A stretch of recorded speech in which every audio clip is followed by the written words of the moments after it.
नमस्कार विद्यार्थी मित्रांनो, गुरु क्लासेसच्या या यूट्यूब चॅनलवर तुमचं स्वागत करतो। आज आपण पाहणार आहोत पाठ 16वा अंशाधिक, छेदाधिक व पूर्णांकयुक्त अपूर्णांक यांचे परस्पर रूपांतर। त्याच्यात पाहूया आपण सुरुवातीला छेदाधिक अपूर्णांक। मग आता छेदाधिक अपूर्णांक म्हणजे काय हे समजून घेऊया। पहा 3/5 9/11। आता पहा विद्यार्थी मित्रांनो, हा 3 अंश आहे आणि हा खालचा जो असतो तो छेद आहे। मग या ठिकाणी उल्लेख केलाय छेदाधिक अपूर्णांक, म्हणजे ज्याचा छेद मोठा तो झाला छेदाधिक अपूर्णांक। अंशापेक्षा छेद मोठा असला पाहिजे। पहा या ठिकाणी अंश 9, 9पेक्षा 11 हा जो छेद आहे तो मोठा। मग अंशापेक्षा ज्याचा छेद मोठा असतो तो असतो छेदाधिक अपूर्णांक। पुन्हा सांगतोय, अंशापेक्षा ज्याचा छेद मोठा असतो तो असतो छेदाधिक अपूर्णांक। पुढे पाहणार आहोत आपण अंशाधिक अपूर्णांक। मग अंशाधिक अपूर्णांक छेदाधिकच्या विरुद्ध क्रिया।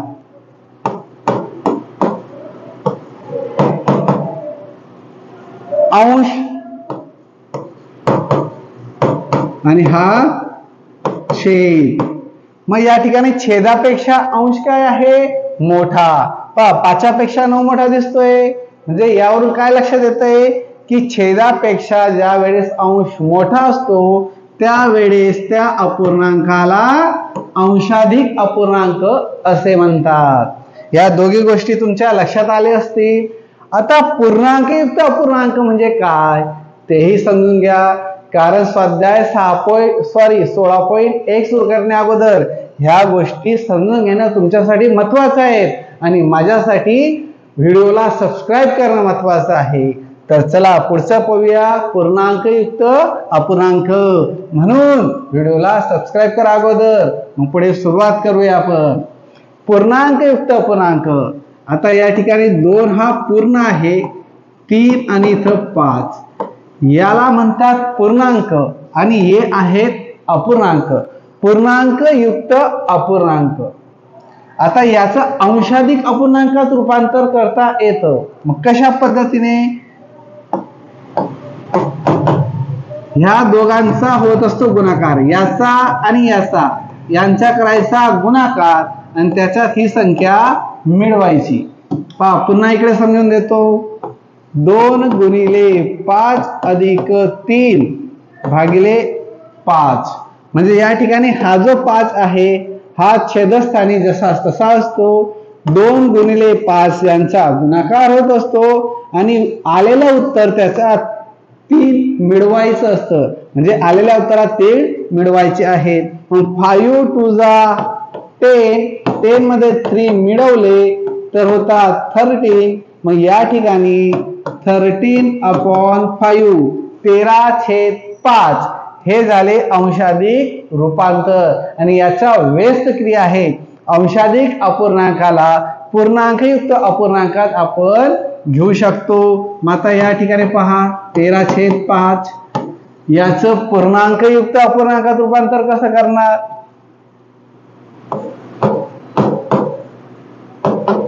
13ला 5 ने भाग द्यायचा। 5 2 10, 3 - 0 3, एकातून एक गेले 0।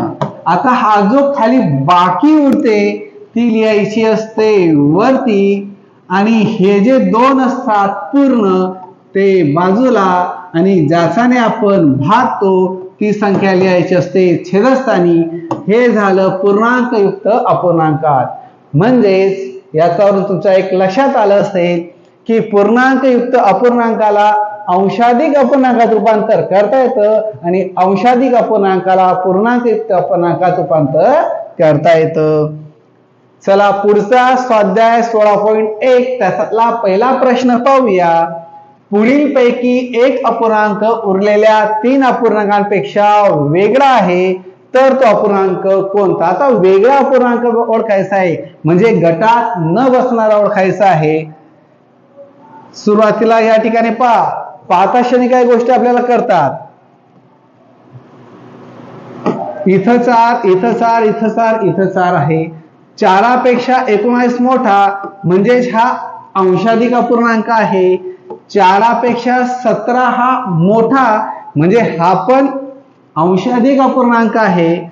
आणि 4पेक्षा 3 लहान म्हणजे हा छेदाधिक अपूर्णांक आहे. मग हे याच्यात हे अंशाधिक आणि हा पण अंशाधिक म्हणजे या ठिकाणी 3 हे अंशाधिक अपूर्णांक आहेत आणि 1 छेदाधिक अपूर्णांक आहे. तो छेदाधिक अपूर्णांक इतरांपेक्षा वेगळा आहे. म्हणून 3/4 1 मध्ये नाही, 2 मध्ये नाही, पर्याय क्रमांक 3 त्याचं योग्य उत्तर. पहा विद्यार्थी मित्रांनो, असे व्हिडिओ पाहत असताना काही गोष्टी समजून घेत चला. त्या काही व्हिडिओतून बोलत असताना सांगितल्या जात नाही, म्हणून तुमची निरीक्षण क्षमता वाढवा. मी पेनाने काय क्रिया, कुठं हात देतोय, कुठं माझ्या हाताचे ऍक्शन होते, ते पण काही गोष्टी समजून घेणं महत्वाचं आहे. नाही तर व्हिडिओ चालू असतो, तुमचं लक्ष इकडे तिकडे असतं आणि मन दुसऱ्याच ठिकाणी गावाला फिरत असतं. असं करू नका. प्रश्न दुसरा, 21/4 च्या छेदस्थानी पुढीलपैकी सर्वात लहान कोणती संख्या मिळवावी म्हणजे छेदाधिक अपूर्णांक मिळवावी. या ठिकाणी 21/4. आता या ठिकाणी पहा मी कसं सोडवतोय. तीच क्रिया तुम्ही करायची आणि असे प्रश्न आले तर सोडवायचे. आता 21 मधून 4 मायनस करा. 21 मधून 4 मायनस केले तर उत्तर येते 17. म्हणजे याच्यात 4 मध्ये म्हणजे खाली जो छेद दिलेला आहे त्या छेद मध्ये 4 मध्ये जर 17 मिळवले तर 21 होतात. म्हणजे ऑलरेडी 17 येणार नाही कारण 17 पेक्षा मोठा. त्या वेळेसच काय होईल, छेदाधिक अपूर्णांक मिळेल. मग छेदाधिक अपूर्णांक काय असतो, अंक मोठा. मग 17च्या जागेवर काय मिळवावं लागतील आपल्याला, 18. पर्याय क्रमांक 3 मध्ये ते 18 दिलेले आहेत म्हणून त्याचं योग्य उत्तर 18. सर मग 19 का नाही, कारण त्या ठिकाणी उल्लेख केलेला आहे पुढीलपैकी सर्वात लहान कोणती संख्या मिळवणार. मग 18 पेक्षा 19 हा लहान आहे आणि हे 2 तर येणार नाही कारण ते का छेदाधिक अपूर्णांक तयार होत नाही. किती सोपा प्रश्न होता. त्याच्यातला प्रश्न तिसरा पाहूया. 13/5 हा पूर्णांकयुक्त अपूर्णांक रूपात कसा लिहाल. पहा मी तुम्हाला आता शिकवलं होतं पूर्णांकयुक्त अपूर्णांकात कसं सोडवणार. व्हिडिओ वाटल्यास थोडा थांबवा आणि तुम्ही सोडवा आणि सोडवल्यानंतर तुमचं उत्तर आणि माझे उत्तर बरोबर येते का तेही खात्री करा. पहा 13/5. मग या ठिकाणी पूर्णांकयुक्त अपूर्णांकात मग त्या ठिकाणी काय करावं लागेल, 5 आणि 13. ज्या विद्यार्थ्यांची प्रॅक्टिस झालेली असेल ते याच ठिकाणी सोडवा. ज्यांची अजून प्रॅक्टिस झाली नसेल त्यांनी ह्या पद्धतीने मांडणी काढून सोडवायचं. 5 2 10 होतात. 13 मधून 10 मायनस केले तर 3 उरतात. जी बाकी उरते ती वरती लिहायची आणि हा जो 5 आहे तो खाली लिहायचा आणि आलेलं उत्तर म्हणजे जो भागाकार आहे तो या ठिकाणी पुढे लिहायचंय. पर्याय क्रमांक 1 त्याचं योग्य उत्तर आपल्याला मिळालेलं आहे. 2 3/5 बरोबर. आता पुढचा प्रश्न आहे चौथा. 1.3/8 बरोबर किती. म्हणजे या ठिकाणी अंशाधिक अपूर्णांकात रूपांतर करायचंय. मी अगोदरच तुम्हाला व्हिडिओच्या सुरुवातीला समजावून दिलंय. पहा या ठिकाणी 1 गुणिले 8 अधिक 3/8 याची मांडणी केली म्हणजे काय सांगितले तुम्हाला, या दोघांचा गुणाकार. आलेल्या उत्तरात 3 हे वरची संख्या मिळवायची. 8 1 8 8 प्लस 3 मिळवायची आणि हा आहे जसाच तसा. आता 8 जर 3 मिळवले तर 11 होतात. हा 8 जसाच तसा 11/8 म्हणजे अंशाधिक अपूर्णांक तयार झाला. पर्याय 1 नाही, पर्याय क्रमांक 2 त्याचं योग्य उत्तर. पुढचा प्रश्न आहे 5वा. त्या अगोदर तुम्हाला कळलं व्हिडिओला सबस्क्राईब करा मित्रांनो, विसरू नका कारण का येणारे व्हिडिओ पण तितकेच महत्वाचे आहेत. चला पुढचा प्रश्न आहे 5वा. पुढीलपैकी चुकीच्या पद्धतीने लिहिलेला पूर्णांकयुक्त अपूर्णांक कोणता?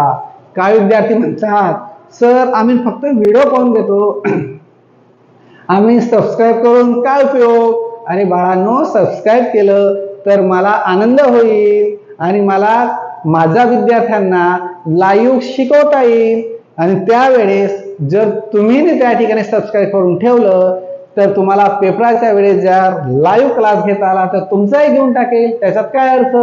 चला येऊया प्रश्नाकडे. पुढीलपैकी चुकीच्या पद्धतीने लिहिलेला पूर्णांकयुक्त अपूर्णांक कोणता? आता चुकीच्या पद्धतीने या ठिकाणी 5 क्षणी तुम्हाला कळायला हवं, या प्रश्नांना जास्त वेळ लागायला नको. पहा मी कसं सोडवतोय. 5पेक्षा 3 छोटा म्हणजे हे बरोबर आहे. 7पेक्षा 1 छोटा हे पण बरोबर आहे. 12पेक्षा 11 छोटा हे पण बरोबर आहे. पण 11पेक्षा 12 हा काय आहे? मोठा आहे. ज्या वेळेस भाग देतो, कारण भाग दिल्यानंतर आलेलं हे उत्तर आहे, भाग दिल्यानंतर वरती जी बाकी उरते ती कमी असते. तुम्हाला अगोदर समजवलं, जर बाकी कमी असेल तर मग या ठिकाणी 12 उरतील कसे? म्हणून पर्याय क्रमांक 4 हा चुकलेला आहे. मला सांगा विद्यार्थी मित्रांनो, असे प्रश्न सोडवायला काही वेळ लागतोय का? तर नाही. पुढचा प्रश्न आहे 6वा. 33/7 या अपूर्णांकाचे पूर्णांकयुक्त अपूर्णांकात रूपांतर केल्यास मिळणारे उत्तर पुढीलपैकी कोणते? पहा, पूर्णांकयुक्त अपूर्णांक दिलेलं काय आपल्याला? अंशाधिक अपूर्णांकाचं. मी तुम्हाला सांगितलं होतं, अंशाधिक अपूर्णांकाला पूर्णांकयुक्त अपूर्णांकात रूपांतर करता येतं आणि पूर्णांकयुक्त अपूर्णांकाला अंशाधिक अपूर्णांकात. मग ह्या ठिकाणी काय करणार सांगा विद्यार्थी मित्रांनो लवकर. 33 ला 7 ने भाग द्यायचा. 7 4 28 होतात.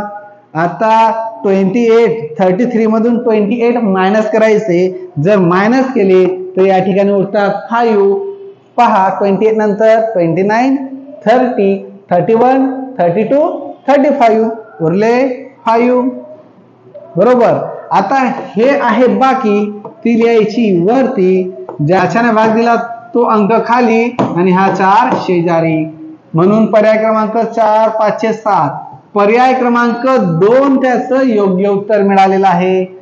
चला पुढचा प्रश्न पाहूया. पुढचा प्रश्न आहे 7वा.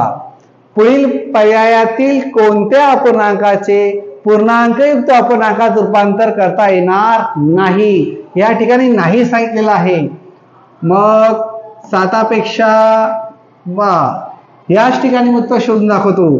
7पेक्षा 22 मोठा म्हणजे याचा पूर्णांकयुक्त अपूर्णांकात रूपांतर करता येईल. 4पेक्षा मोठा 5 याचंही करता येईल. 11पेक्षा 12 मोठा याचंही करता येईल. पण 5पेक्षा 4 मोठा नाही. म्हणजे 4ला 5ने भाग देता येणार नाही. म्हणून पर्याय क्रमांक चुकीचा, आणि जो चुकीचा तो आपल्यासाठी बरोबर, कारण त्याने नाही सांगितलं होतं. पुढचा प्रश्न आहे आपला 8वा. 120/7 म्हणजे 120/17 हा अंशाधिक अपूर्णांक पूर्णांकयुक्त अपूर्णांकात रूपात कसा लिहाल? मग यासाठी पहा काय करायचं आहे. 17 ने 120 ला भाग द्यायचा. 17 7 119 या ठिकाणी उरले 1. आता जी बाकी उरते ती लिहितो वरती, ज्याच्याने भाग दिला ती संख्या खाली आणि ज्याचं म्हणजे उत्तर आलेलं भागाकार ते लिहिणार आपण शेजारी. पर्याय क्रमांक 1 मध्ये ते दिसतंय म्हणजे पर्याय क्रमांक 1 आपलं योग्य उत्तर. पुढचा प्रश्न आहे 9वा. 47/3 या अपूर्णांकाचे पूर्णांकयुक्त अपूर्णांकात रूपांतर करा. 2023 ला आलेला हा प्रश्न आहे.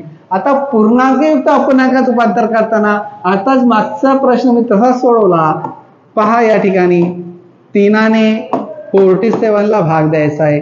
3 1 जा 3 उरला 1 आणि हा 7 खाली 3 5 जा 15 उरले 2 जी बाकी आहे ती वरती लिहायची ज्या अंकाने भाग दिला तो खाली आणि आलेलं उत्तर बाजूला पर्याय क्रमांक 1 मध्ये नाही पर्याय क्रमांक 2 मध्ये नाही पर्याय क्रमांक 3 मध्ये नाही पर्याय क्रमांक 4 याचं योग्य उत्तर पुढचा प्रश्न आहे 10वा आणि स्वाध्याय 16.1 मधला शेवटचा तर जाता जाता व्हिडिओला सबस्क्राईब करा चला विद्यार्थी मित्रांनो केलेलं नाही बाकी काही विद्यार्थ्यांनी केलेलं नाही अजून 10वा प्रश्न 8.567 हा पूर्णांक अंकात कसा लिहाल पहा मी कशा पद्धतीने मांडणी करतोय 8 पूर्णांक म्हणजे 8 हे पूर्ण आहेत त्यानंतर 5 म्हणून सुरुवातीला 5 आहे तो डायरेक्ट वरती लिहून टाकायचा छेद 7 खालच्या 7 असं त्यांचं म्हणणं आहे मग पर्याय क्रमांक 1 त्याचं योग्य उत्तर आहे धन्यवाद विद्यार्थी मित्रांनो भेटूया पुढच्या व्हिडिओला उद्याच्या दिवशी